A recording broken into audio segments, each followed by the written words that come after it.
Hi, everybody. It's Sarah, the founder of Live Like Roof Foundation. As you know, we've had a lot of these little Zoom type calls, as we were just talking about with Geoff and Kayla, to meet some of the clients that we're trying to help. And as we round out this year, we're trying to hit the $500,000 mark given out. So really, we're asking for donations, and I know that we've asked for a lot this year, but we've given out a lot. So if you guys give to us, we can then in turn give to other people. So that's why I want to introduce you to Geoff and Kayla. And Geoff and Kayla, welcome. First of all, thank you so much for joining us. No problem. Of Thanks course. for having us. Appreciate it. Yeah, so Laura, our medical director, is amazing. And she actually flagged your application because it's so unique what you're trying to do and what you want to do. And so I would love if you guys can kind of start and tell us the story of your sweet boy and what's happening with him. Sure. So back in August, we noticed our Cooper. He's a Goldador. He's 3.5 years old. In August, he stopped being interested in food, which was very shocking to us. Our dogs usually wolf down their food in 30 seconds, and it's a competition of who can finish first. There's our Cooper. And that was a red flag. So we took him to the vet, and they ran some blood tests on him, did an x-ray, did an ultrasound, and really didn't find anything at first other than elevated white blood cells is what we found very first thing.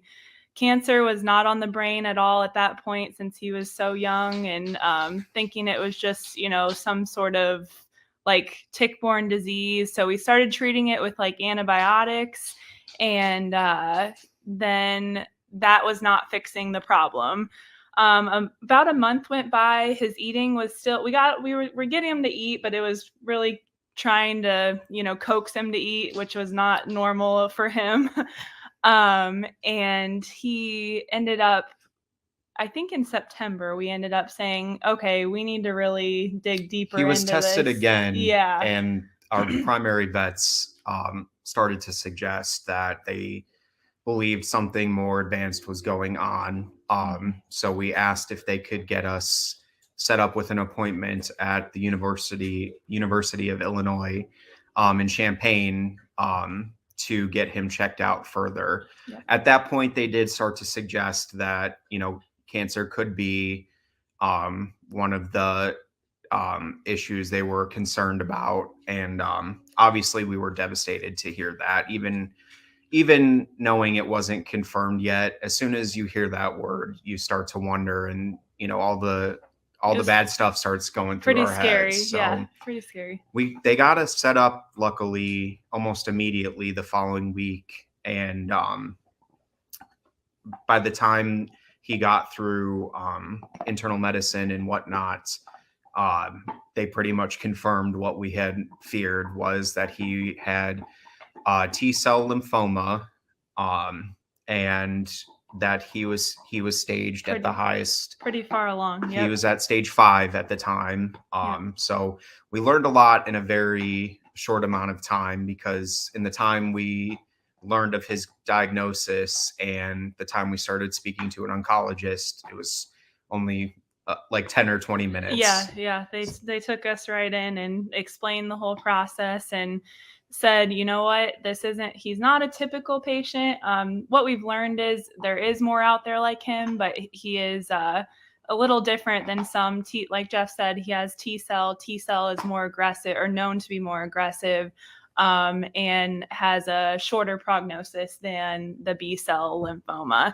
So we knew we needed to jump right on it if we were going to go with chemo, and they said, he may be a good candidate for that. Let's try it if you're willing to try it. And we said, okay, we'll do what you guys think is best for him.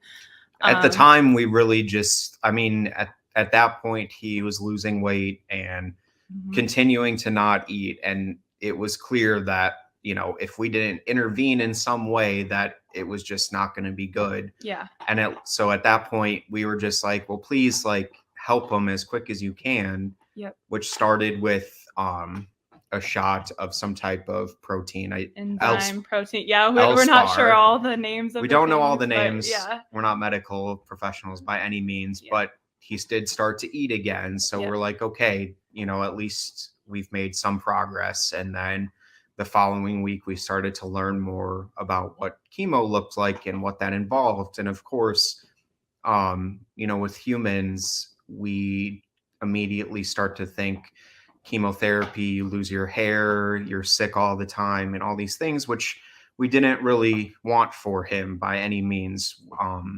We didn't want him to be in a worse place than he was because of this. Because we, as much as we love him more than anything, we don't want to, like I said, put him in a worse spot. So we wanted to communicate with all the vets that we were working with, like, we please help us make sure that we're making the right decision. He's getting the best care possible. So in the meantime, we, started treating him with chemo and everything. And me in the background was Googling every single thing possible to see if we could take this further. The saddest part about chemo was the doctors or the vets at U of I told us, even if he makes it into remission, he has pretty much a 98 to 99% chance of relapsing within a year or less, especially with T-cell. So I was not willing to accept that. I'm pretty stubborn, and I decided, like I said, I started doing some research, and I stumbled upon canine bone marrow transplants. They're not very known. Only 2 vets in the U.S. Perform these. It is at NC State and Bellingham Vet in Washington.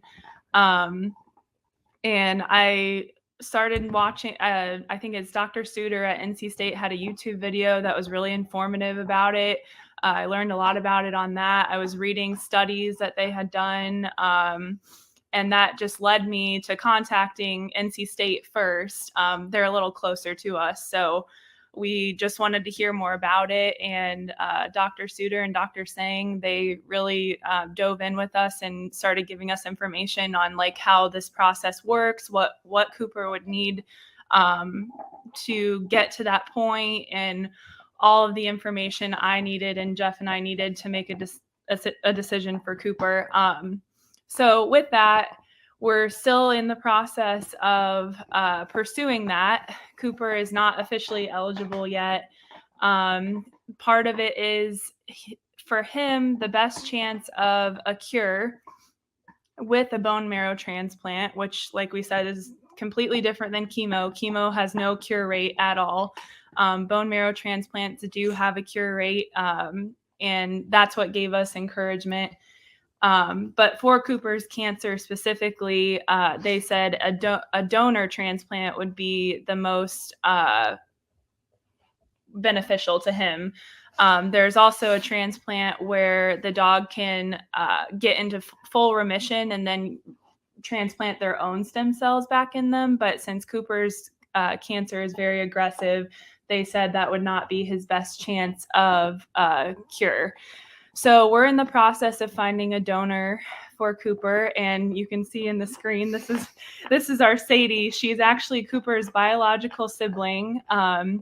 We've learned that biological siblings can have a 25% chance of being a donor to their sibling. So we so far are in that stage of the process. We've sent Sadie and Cooper's blood samples off to Bellingham Vet in Washington, and we're just waiting to hear back on if they are a potential bone marrow transplant match. So I would say, we're excited. We have hope that they are. We've actually found, with the help posting on Facebook and the help of our breeder, we found 4 other siblings, and 2 other siblings are willing to send their blood samples, which makes me cry because they're so sweet to even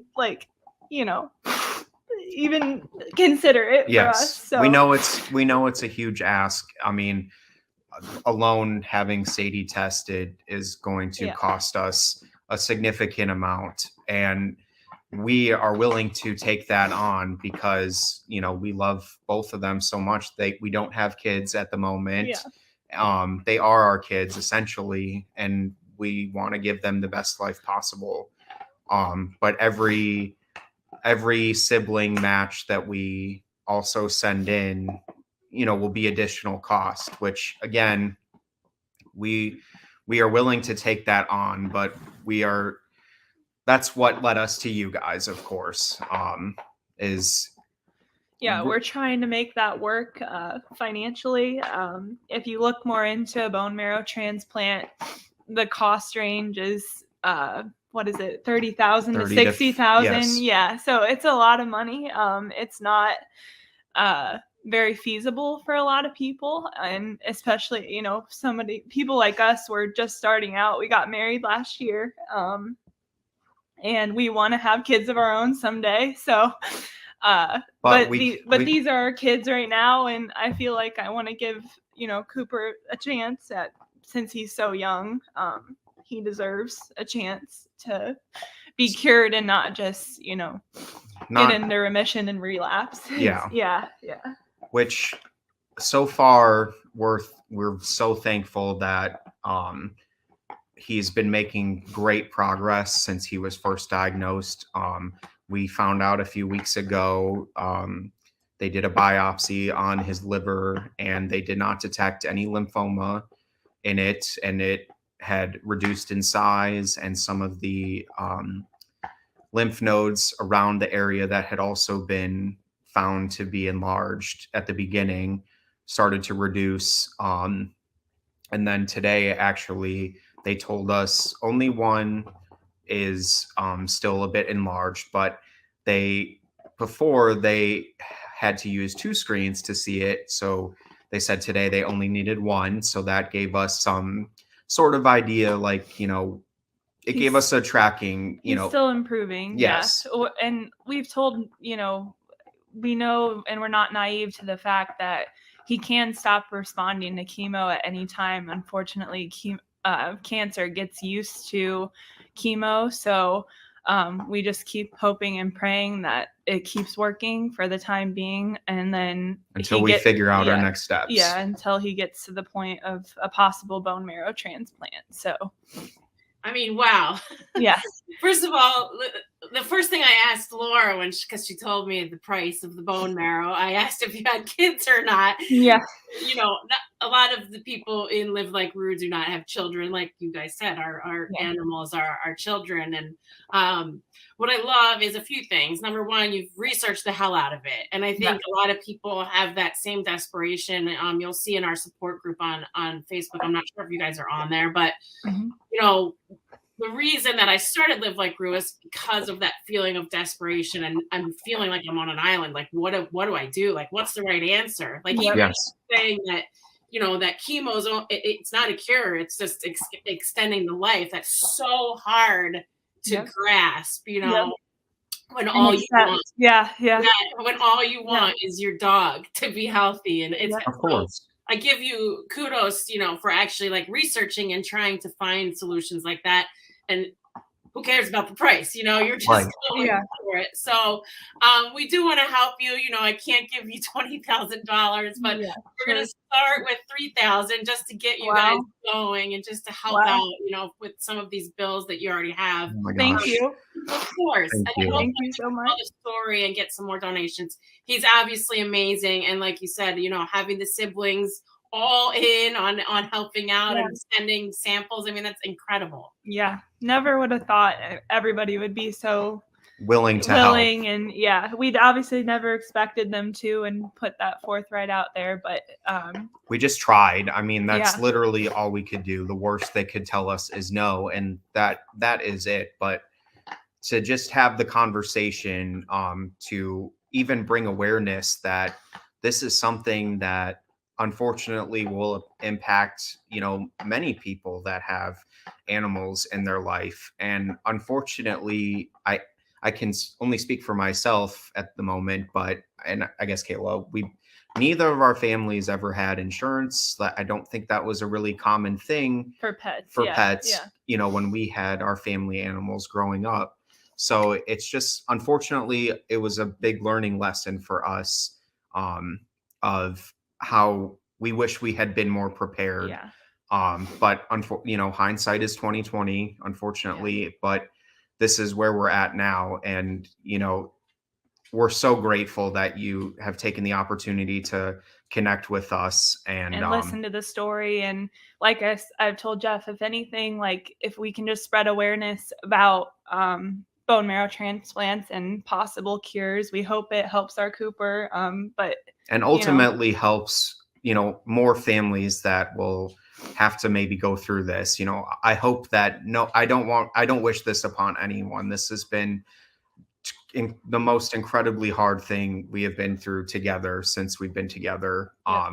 And I know it won't be the last thing. You know, life is hard for us all, right? But, you know, to see him every day, especially now that he's starting to, you know, act himself again, you know, we want to make sure that he's going to live the healthiest life he possibly can. Yeah. I was gonna see if he'll come over here. Cooper, let's see if I can get him up. Come here, buddy. Come over here, bud. Yeah, so you guys said he had chemo today, right? Yeah. So he did have chemo today, so he's a little tired, but he usually perks up by tomorrow. It's just, here he comes. Come here. Come here, bud. You wanna go on the camera? Come here. Come here. You say hi. Oh, there he is. You say hi, buddy. You say hi. You say hi. Yeah, and Sadie's trying to steal the show. As usual. This is the dynamic of our everyday. I love them. They're like a perfect pair. Good boy. Yeah. You say hi. Yeah. You say hi to your new friends. You're so sweet. Yeah. Oh. Yes, you are. He's wondering why we got him up from his nap. He's like, why did I have to get up? He's so mad. He's like, I just want to sleep. I love his little wrinkles on his neck. Yes. And his pink nose, and he's. Well, please keep us posted. I know you sent those samples in, and let us know, what's going on. I'm sure people will want to follow this story. He's obviously very cute. So definitely. So please keep us posted. But thank you guys for sharing the story. Okay. We really appreciate it, and we'll get you those funds as soon as possible, just so you can try to catch up on some bills that I know that you guys so much. We wholeheartedly appreciate that, and we can never thank you more. Yes. That's so great. We hope that in the long run, we'll be able to give back as well, because of course, we see now how important this level of support is to people like us.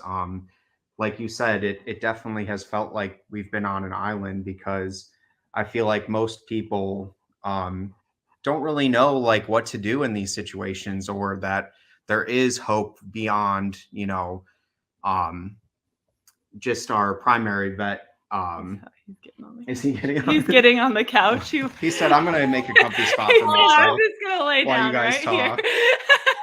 Seriously, he's so cute. I see why you guys are enamored with him and want to do it whatever you can. Which that's how we all are with our pets. I will tell you that's for sure. And I will tell you, I had a puppy. We had a puppy, my husband and I, right after we got married. And she was like the worst but best decision ever. She's like my favorite dog. Here she is. She's Zoe. Oh, look at her face. Yeah. So, we got her at a bad puppy store, one of those that's a no-no. And I didn't, this was before I was in rescue or doing this.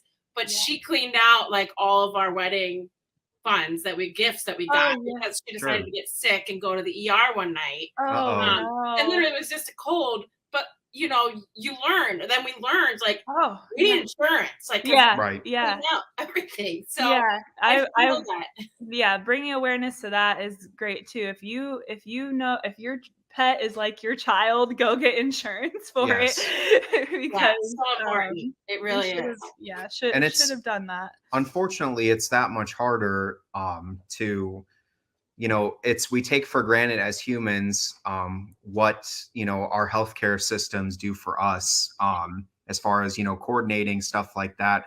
Kayla and I will mostly Kayla has been on the phone, email nonstop. We're fielding questions and trying to get all this information. It's our second hobby, for lack of better words. But that's when you're put in this position, all you can do is the best you can, of course. And so that's what we're just trying to do for our Cooper. Yeah, I love that. And Kayla, let's make sure you get on the Facebook support group. I don't know if you're on there. On yours or Yeah, on there's a yes, Live Brew. Okay, good, I good. think I am. Yeah. Is there multiple? I know there's There's only a one. There's only one. one Okay. support group. Yeah, Okay. and it's gotten a lot bigger, and so people like you, like sharing these new things that they're Yeah. doing, like people are so hungry for that, and like Mhm. I think you'd be a real asset for people Sure. that are looking for other options, because Sure. you've done the research obviously, and you have all Yeah. the links to get people places. So Yep. Yep. thank you guys. I Yep. hope you have a wonderful holiday. I'm glad we could help a little, and I hope that we can help some more. But just please keep in touch with Laura. You have Yeah. my email now, of course, too. So I'll Yeah. do whatever we can to help you for sure. Yeah. Start by sharing. Stories. Sadie says, I'm "This is gonna my help. show now." Also a shout out to Melissa too. She's the one that connected us. I don't know if you remember her. Her dog had a bone marrow transplant, and Live Like Rue. She connected with them, but ended up having to fundraise on her own. I think Live Like Rue was going to provide her with funds, but by the time they did, she had already fundraised on her own. Oh wow. And that's how we got connected with you guys. What's her last name? Kernoodle? Oh yeah. Yeah, Yeah. yeah. So, Awesome. Without her, shoot, like this yeah, wouldn't have I been don't know if possible. I'd be here. So I want to give a shout out to her. She's on here. She's been really sweet and supportive and helpful as well. So awesome. Yep. Awesome. Thank you guys so much. Yep. Thanks for sharing the story. We really appreciate it. And we'll keep in touch.